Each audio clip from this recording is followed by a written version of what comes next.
और हेडलाइंस के बाद अब रुक करते हैं खबरों का। मध्य प्रदेश में वैसे तो कड़ाके की ठंड पड़ रही है, लेकिन सीडी का मुद्दा बेहद गर्म है। मध्य प्रदेश में सीडी की सियासत भोपाल सांसद प्रज्ञा ठाकुर की एंट्री के बाद और भी गर्माती जा रही है। साध्वी प्रज्ञा की चेतावनी के बाद नेता प्रतिपक्ष डॉक्टर गोविंद सिंह ने उनकी विश्वसनीयता पर सवाल खड़े किए हैं। रीवा पहुंचे गोविंद सिंह ने कहा कि जो लोग हत्या पर विश्वास करते हों उनके लिए वो क्या कहें। उन्होंने साध्वी को चुनौती देते हुए ये भी कहा कि जो करना हो वो कर लें, लेकिन कुछ अनर्गल करने पर मैं भी कोर्ट जाऊंगा। तो साफ तौर पर कोर्ट जाने की चेतावनी उन्होंने दी है। आपको ये बता दें कि साध्वी प्रज्ञा का कहना था कि वो बहुत जल्द गोविंद सिंह के काले कारनामों का चिट्ठा उजागर करने वाली हैं। उन्होंने गोविंद सिंह को सावधान भी किया था। आपको ये भी बता दें कि इसके पहले गोविंद सिंह के बयान पर लगातार सियासत तेज हो रही है और लगातार पलटवार किया जा रहा है।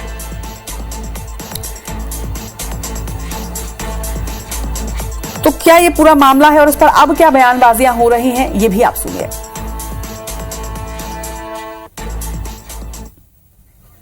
ये कब आए हैं वो मुझे इतिहास मालूम है इनका, तब से लेकर के और लास्ट तक आज तक का। अगर मैंने उनकी कुंडली निकाल दी तो वो कांग्रेस में नहीं कहीं रहने लायक नहीं बचेंगे। इसलिए मैं कह रही हूँ कि सावधान गोविंद सिंह जी, पूरे कारनामे काले हैं। हाँ।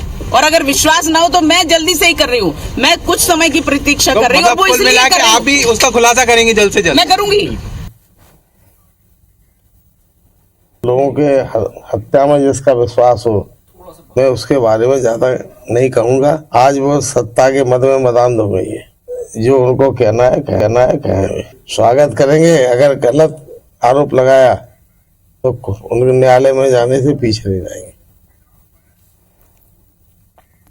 चलिए, इस खबर पर ज्यादा जानकारी के साथ हमारे सहयोगी विवेक पटैया इस वक्त हमारे साथ जुड़ रहे हैं। विवेक, एक तरफ मध्य प्रदेश में कड़ाके की ठंड, दूसरी तरफ सीडी का मुद्दा लगातार गर्म होता जा रहा है। देखिए, ये सीक्रेट सीडी किसके पास है, इसमें क्या है, ये तो किसी को नहीं पता है। लेकिन बयानबाजी जो है इस पर इतनी हो रही है। गोविंद सिंह ने बयानबाजी शुरू की थी और उसके बाद ये बीजेपी के तमाम नेताओं के आरोप और प्रत्यारोप के बीच झूल रही है। कल जिस तरह साध्वी प्रज्ञा सिंह ठाकुर जो भोपाल की सांसद, उन्होंने गोविंद सिंह को चुनौती दी, वो कहीं ना कहीं गोविंद सिंह को अब नागवार गुजरी है। कल साफ तौर पर साध्वी प्रज्ञा ने कहा था, क्योंकि दोनों ही एक ही जिले भिंड के रहने वाले हैं, और ऐसे में साध्वी प्रज्ञा ठाकुर ने साफ तौर पर गोविंद सिंह को कहा था कि उनके पास उनकी पूरी कुंडली है और वो सावधान हो जाए, नहीं तो वो उनका पूरा काला चिट्ठा खोल देगी और वो कहीं रहने लायक नहीं रहेंगे। ये साध्वी प्रज्ञा सिंह ठाकुर ने अपने बयान में कहा था। लेकिन गोविंद सिंह ने उस पर पलटवार किया है कि वो प्रमाण दे और अनर्गल कोई प्रमाण देते हैं तो वो कोर्ट भी जाएंगे साहब। और उन्होंने ये भी कहा कि हत्या जैसे शब्दों का उपयोग साध्वी प्रज्ञा ठाकुर के लिए उन्होंने किया है कि वो हत्या पर विश्वास रखती है। तो निश्चित तौर पर अब ये बयानबाजी का जो दौर है ये अब लगातार चलेगा और ये रुकने वाला नहीं, क्योंकि मध्य प्रदेश का चुनावी साल है। 2023 में मध्य प्रदेश में चुनाव है और ये 2023 की शुरुआत का पहला हफ्ता ही है, पहला वीक है। और ऐसे में बयानबाजी ने ये बता दिया है कि ये पूरे साल जब तक चुनाव नहीं होंगे इसी तरह की बयानबाजी नेताओं की होते रहेगी, क्योंकि चुनाव है और चुनाव में कैसे जनता को गुमराह करना है, कैसे जनता का ध्यान जो है मुख्य मुद्दों से हटाकर इन मुद्दों पर लाना है, ये बयानबाजी इसलिए होते रहेगी। और अभी जो बयानबाजी शुरू हुई है ये अभी थमने वाली नहीं है, क्योंकि इसमें कई बड़े नेताओं की एंट्री हो चुकी है। बिल्कुल, लेकिन जनता भी काफी स्मार्ट हो चुकी है। जनता इस तरह के बहकावे में आने वाली नहीं है। तमाम बातचीत के लिए आपका बहुत बहुत शुक्रिया विवेक। तो बयानबाजी का दौर लगातार जारी है और बयानबाजी कहां तक पहुंचती है और कौन कौन अब इसमें और कूदता है ये भी देखना होगा। बढ़ेंगे आगे। कांग्रेस नेता फूल सिंह बरैया ने दतिया में आयोजित एक आम सभा में अफसरों को धमकी दे डाली है। बरैया का कहना है कि हम गुंडागर्दी में पले बढ़े हैं, पुलिस हमारे सामने क्या गुंडागर्दी करेगी। बरैया ने यह भी कहा कि 1 साल बाद एसपी कलेक्टर का तेल निकाल देंगे। गृह मंत्री तो 5 साल के हैं, तुम्हारी नौकरी 30 साल की है।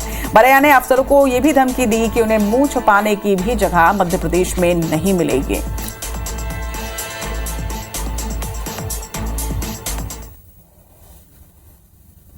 भाजपा तुम्हारे पिताजी की पार्टी है, तुम्हारे पिताजी को तुमको हम दोनों को देख लेंगे और हम देखना जानते हैं तुम कितनी गुंडागर्दी करते हो। हम तो गुंडागर्दी में पैदा हुए हैं। और अब बात दमोह के हाई प्रोफाइल धर्मांतरण मामले की। इस मामले में एक बड़ा खुलासा हुआ है। आपको बता दें, राष्ट्रीय बाल अधिकार संरक्षण आयोग ने पुलिस पर गंभीर आरोप लगाए हैं। आयोग का ये आरोप है कि दमोह पुलिस आयोग के केस से जुड़ी झूठी जानकारी दे रही थी, जिसके बाद बाल आयोग ने मध्य प्रदेश के डीजीपी को एक पत्र लिखकर संबंधित लोगों पर कार्रवाई करने के लिए कहा है। तो एक नया खुलासा इस पूरे मामले में एनसीपीसीआर ने पुलिस पर गंभीर आरोप लगाए हैं और आरोप लगाते हुए ये कहा है कि एनसीपीसीआर को दमोह पुलिस झूठी जानकारी दे रही थी और अब इस मामले में एनसीपीसीआर ने मध्य प्रदेश के डीजीपी को एक पत्र लिखा है और संबंधित लोगों पर कार्रवाई करने के आदेश दिए हैं।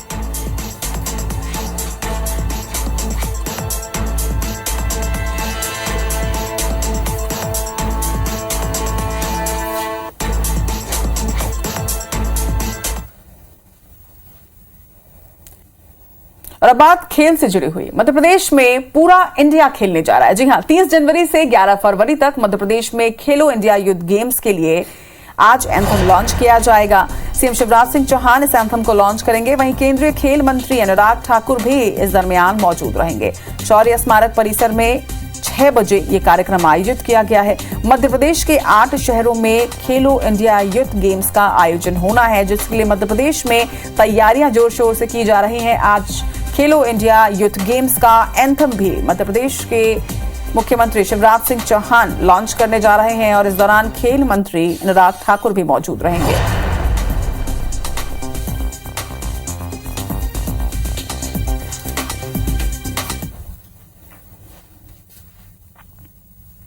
तो मिशन 2023 की तैयारियां कांग्रेस भी जोर शोर से कर रही है। मिशन 2023 पर कांग्रेस आज मंथन करने वाली है। एमपी कांग्रेस की ये पहली बड़ी बैठक होने वाली है साल की। पीसीसी चीफ कमलनाथ पदाधिकारियों से आज चर्चा करने वाले हैं। अलग अलग मुद्दों पर मंथन किया जाएगा।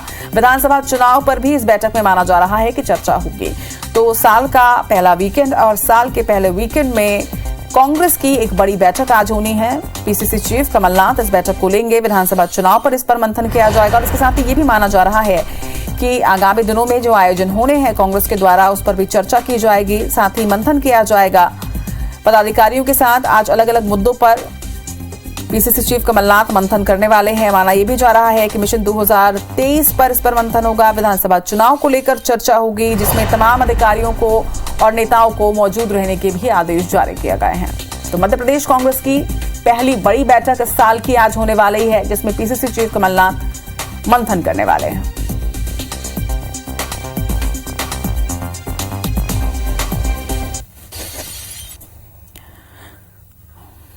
इधर धार जिले में होने जा रहे नगरीय निकाय चुनाव को लेकर बीजेपी में दावेदारी की लंबी लाइन है। बीजेपी कार्यालय में पिछले 2 दिनों तक कोर कमेटी की बैठक चली, जिसमें जिले के सभी 9 नगरीय निकायों के लिए पार्षदों के टिकट तय करने का काम जारी है।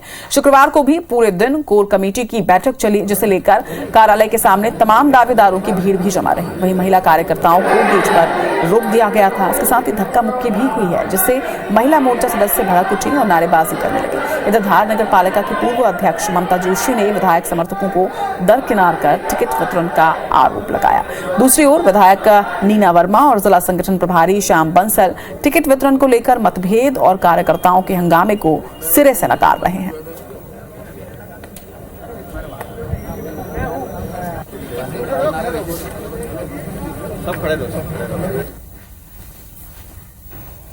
मध्य प्रदेश विधानसभा चुनाव के लिए वोटर लिस्ट अपडेशन का काम पूरा हो चुका है। फाइनल वोटर लिस्ट का प्रकाशन भी हो चुका है और इसी के साथ ही पिछले 2 महीने से तबादलों पर लगे प्रतिबंध अब हट जाएंगे।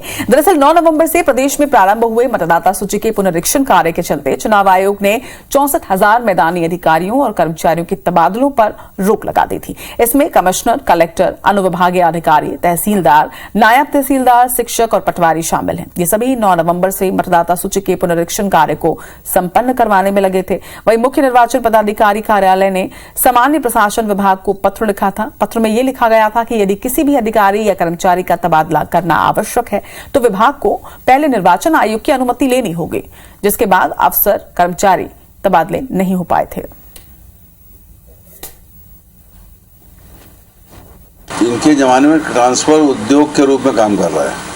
कमलनाथ जी ने अगर टीचर्स के वो किए थे तो कोई बेटी घर से दूर है, कोई बेटा घर से दूर है, उनको अपने वहाँ ऑनलाइन पहुँचाया था।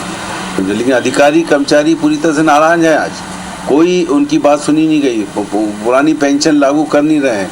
कि ये हार और हारी हुई मानसिकता का परिचायक है। नाचना आवे आंगन टेढ़ा, पहले ही रोंटाई का खेल कर दो। ये वही कहता है जो जिसको मालूम है कि मेरा धरातल नहीं है, मेरी जमीन नहीं है, क्योंकि कांग्रेस की जमीन पूरी तरह से उखड़ गई है। तो मध्य प्रदेश में 64,000 अधिकारियों के अब तबादले हो सकेंगे। वोटर लिस्ट अपडेशन की प्रक्रिया की वजह से कर्मचारियों के तबादले पर रोक लगी थी, लेकिन अब यह अपडेशन का कार्य हो चुका है। मुख्य निर्वाचन पदाधिकारी ने जो रोक लगाई थी अब उसे हटा लिया गया है, यानी कि अब तबादलों का रास्ता क्लियर हो गया है। रुक करेंगे इंदौर का। आपको बता दें कि 9 जनवरी को प्रधानमंत्री नरेंद्र मोदी इंदौर आएंगे। सुबह 9:30 बजे वो इंदौर पहुंचेंगे।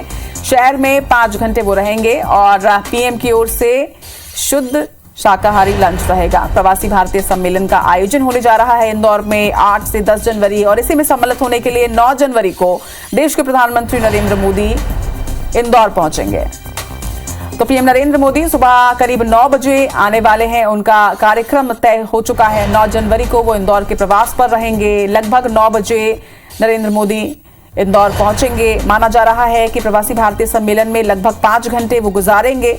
बेहद खास यह आयोजन इंदौर के लिए भी, मध्य प्रदेश के लिए भी प्रवासी भारतीय सम्मेलन, जिसके लिए अतिथियों के आने का सिलसिला भी लगातार जारी है, और इसमें सम्मिलित होने के लिए 9 तारीख को पीएम नरेंद्र मोदी यहां पर पहुंचेंगे। शुद्ध शाकाहारी लंच वो करने वाले हैं। भोजन के टेबल पर शहरों के नाम होंगे, तो शहरों के नाम से डिशेस बनाई जाएंगी। देखिए, बहुत सारी चीजें खास इस आयोजन में की जा रही है। एक तरफ प्रवासी भारतीय सम्मेलन में शिरकत कई देशों के अतिथि कर रहे हैं। पधारो हमारे घर के कंसेप्ट पर लोग होम स्टे में यहां पर रुक रहे हैं, ताकि उनका एक अलग ही उनकी मेहमान नवाजी की जा सके। और आप देखिए, एक अलग ही खाने को लेकर भी कुछ खास तैयारियां हैं। शहर के नाम को लेकर मेन्यू जो है वो बनाया गया है, और ये पीएम नरेंद्र मोदी भी इस खास लंच में शामिल होने वाले हैं।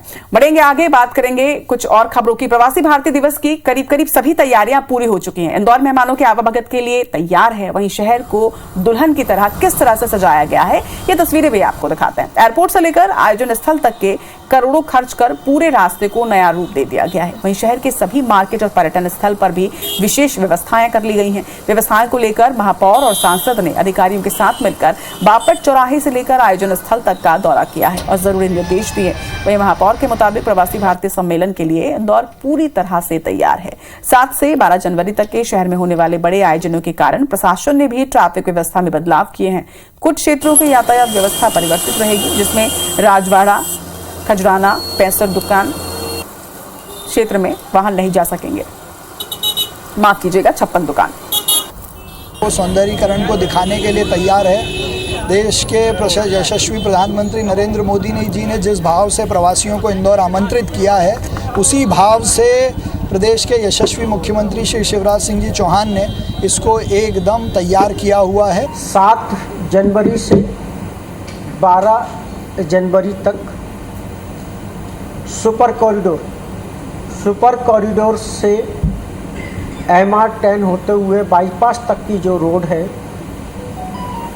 उस रोड को हम सामान्य यातायात के लिए प्रतिबंधित कर रहे हैं। 8 जनवरी से शुरू होने जा रहे प्रवासी भारतीय सम्मेलन को लेकर इंदौर जिला प्रशासन, नगर निगम और पुलिस प्रशासन ने संयुक्त प्रेस कॉन्फ्रेंस कर अब तक की तैयारियों की जानकारी दी। प्रशासनिक अफसरों ने बताया कि सबसे पहले इंदौर एयरपोर्ट के अंदर प्रवासी भारतीयों का स्वागत होगा, जहां पर 3 अलग अलग क्लस्टर्स बनाए गए हैं। हेल्प डेस्क अंदर ही बनाई गई है। वहीं प्रवासियों के आते ही सबसे पहले उनका स्वागत होगा। उनकी एग्जिट के लिए भी अलग से यहां गेट बनाए गए हैं, जिससे आम लोगों को कोई भी आने जाने में समस्या ना हो। इसके साथ ही यह भी बताया गया है कि प्रवासी भारतीयों के रुकने के लिए शहर में 31 होटल्स को बुक किया गया है। साथ ही लोग होम स्टे में भी रुकने वाले हैं। अब तक 6 प्रवासी भारतीयों ने होम स्टे में रुकने की अपनी सहमति दी है। वहीं इतना ही नहीं, किसी भी इमरजेंसी सिचुएशन के लिए हर महत्वपूर्ण जगह पर हेल्प डेस्क भी बनाई गई है। सुरक्षा के लिए भी विशेष इंतजाम किए गए हैं। और यहाँ पर भी जो ब्रिलियंट कन्वेंशन सेंटर है, लगभग हर स्तर के लिए हमारे ऑफिसर्स तैनात किए गए हैं। जो मूवमेंट हो VIPs की या डेलीगेट्स की बहुत स्मूथ हो, एंड अभी इतनी तैयारियां, चूँकि अब तैयारी समापन की तरफ है, वह just we are looking forward कि आयोजन आरंभ हो। और जो हमारे मध्य प्रदेश को चुना गया, इंदौर को विशेषकर चुना अपने सफाई के कारण, हमारा एक बढ़ता हुआ देश का अग्रणी सिटी है, उसको हम शोकेस कर सकें, अपने मध्य प्रदेश को शोकेस कर सकें और अपने देश को शोकेस कर सकें, यही हम लोगों की इच्छा है। और बात भोपाल की। भोपाल में फर्जी पुलिस अफसर बनकर चोरी का एक मामला सामने आया। दरअसल पुलिस कैंटीन में एक आरक्षक का बैग चोरी हुआ। जब सीसीटीवी देखा गया तो उसमें एक 3 स्टार लगा हुआ पुलिस इंस्पेक्टर बैग ले जाता नजर आया, जिसे देखकर जांच अधिकारी भी दंग रह गए। और जब आरोपी पकड़ा गया तो पूरा मामला साफ हुआ। आपको बता दें कि 3 स्टार लगाकर आरोपी मधुकर निखाई पुलिस कैंटीन में पहुंचा था और आरक्षक का बैग चोरी किया। पुलिस पूछताछ में आरोपी ने यह भी बताया कि उसके पिता पुलिस में थे, उसे भी पुलिस अफसर बनने का शौक था और इसीलिए वो पुलिस की वर्दी पहनता था। वारदात के दिन भी पुलिस की वर्दी पहनकर पुलिस कैंटीन पहुंचा और चोरी की वारदात को अंजाम दिया। अब पुलिस आरोपी से पूछताछ में जुटी है कि कहीं उसने और वारदातों को पुलिस की वर्दी पहनकर अंजाम तो नहीं दिया है। उसके एक्चुअली फादर बताया जाएगा, जैसे पूछताछ में पता चला कि 1958 में रिटायर हुए थे पुलिस से। 60 में शायद उनकी डेथ हो गई, तो उसके बाद में उसके मन में शायद इस प्रकार की मंशा थी कि पुलिस में जाने की वो अधूरी रह गई थी। उस इच्छा की पूर्ति करने के लिए उसने पुलिस की वर्दी पहना, और जो एक कानूनन अपराध है, इस प्रकार से उसमें धारा का भी इजाफा किया गया। अपने 170 171 चोरी की धारा में बढ़ाया गया, और इस प्रकार की जो भी कार्रवाई करेगा उस पर कठिन से कठिन, उस पर सख्ती से सख्ती हम निभाएंगे और कार्रवाई करेंगे। इधर राजधानी भोपाल की ट्रैफिक पुलिस एक्शन मोड पर है। कमिश्नरेट के बाद ट्रैफिक पुलिस ताबड़तोड़ कार्रवाई कर जुर्माना भी ठोक रही है। संभवतः ट्रैफिक पुलिस की यह पहली कार्रवाई होगी जब ट्रक और डंपरों के साथ जेसीबी को भी जब्त किया गया है।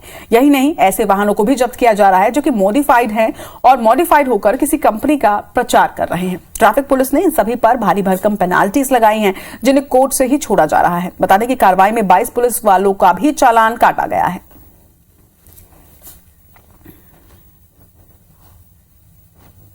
देखिए, इसमें परमिट शर्तें भी है, नो एंट्री भी है, उसके अलावा और भी जो बाकी कमियां होती है उसके अंतर्गत इनका जो चालान है वो कोर्ट में प्रस्तुत किया जाता है। और कोर्ट में इनके भारी वाहन है, क्योंकि कमर्शियल वाहन है, तो 10,000 से 20,000 उससे ज्यादा जुर्माना भी होता है।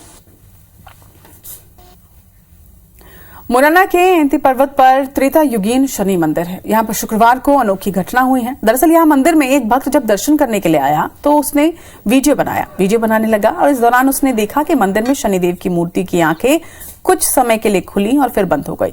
ये घटना श्रद्धालु अशोक परिहार के मोबाइल के कैमरे में कैद हो गई। इससे भक्त बेहद खुश हैं कि शनिदेव ने उन्हें दर्शन दिया। इस घटना के बाद मंदिर के पुजारियों को भी इसकी जानकारी दी गई। जिसने भी ये वीडियो देखा है वो दंग रह गया। वहीं महंत शिवराम दास त्यागी का कहना है कि मैंने वो वीडियो देखा है, अगर ये सही है और इससे किसी तरह की छेड़छाड़ नहीं की गई है तो इसमें शनिदेव गुस्से में नजर आ रहे हैं, जो कि एक चिंता का विषय हो सकता है। उधर ज्योतिषाचार्य पंडितों की माने तो ये कहीं न कहीं काफी नुकसानदायक है। इसका नुकसान गरीब मजदूर वर्ग के लोगों पर पड़ेगा। हालांकि IBC 24 अंधविश्वास को बढ़ावा नहीं देता और न ही इस वीडियो की पुष्टि करता है।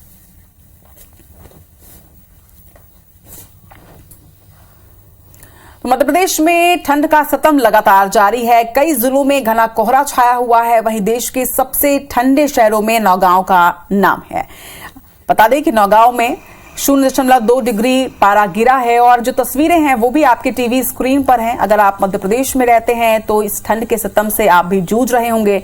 IBC 24 लगातार अपने दर्शकों से यही अपील कर रहा है कि इस ठंड में आप अपना और अपने अपनों की सेहत का खास ध्यान रखें। जब भी आप बाहर निकलें तो अपने कान सर ढककर निकलें, क्योंकि लोग जैकेट और स्वेटर तो पहन लेते हैं लेकिन कान से आपको ठंड लग सकती है, जिसकी वजह से कहीं ना कहीं आपकी तबीयत बिगड़ सकती है। रीवा, आगर, खरगोन, ग्वालियर और खंडवा की ये 5 तस्वीरें, घना कोहरा और अलाव सेकते लोग।